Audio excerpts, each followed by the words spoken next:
न्यायप्रिय राजा और उसकी प्रजा। बहुत समय पहले की बात है।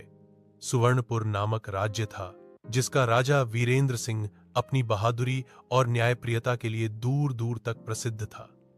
उसकी सबसे बड़ी ताकत थी उसकी प्रजा का उस पर अटूट विश्वास। राजा हमेशा दरबार में अपने मंत्रियों और प्रजा की बातें ध्यान से सुनता और उनकी समस्याओं का समाधान करता।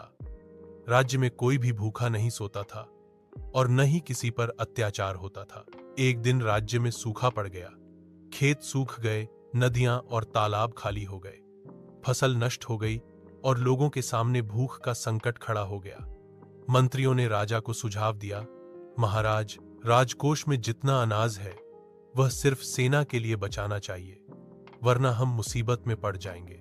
लेकिन राजा वीरेंद्र सिंह ने दृढ़ता से कहा, सेना राज्य की रक्षा करती है और प्रजा सेना की ताकत है।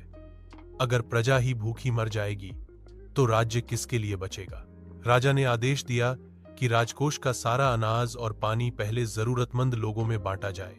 खुद राजा और उसका परिवार साधारण रोटी और पानी पर जीने लगे। यह देखकर प्रजा भावुक हो गई और सबने मिलकर अपने अपने पास बचा हुआ अन्न आपस में बांटना शुरू कर दिया। कुछ महीनों बाद बारिश आई, फसलें लहलहा उठीं और राज्य फिर से समृद्ध हो गया।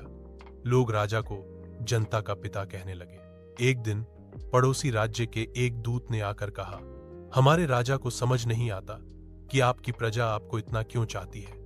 राजा ने मुस्कुराकर जवाब दिया, क्योंकि मैं उन्हें अपनी प्रजा नहीं बल्कि अपना परिवार मानता हूं। सुवर्णपुर का यह किस्सा पीढ़ी दर पीढ़ी सुनाया जाने लगा कि सच्चा राजा वह होता है जो अपनी प्रजा के सुख दुख में बराबर का भागीदार बने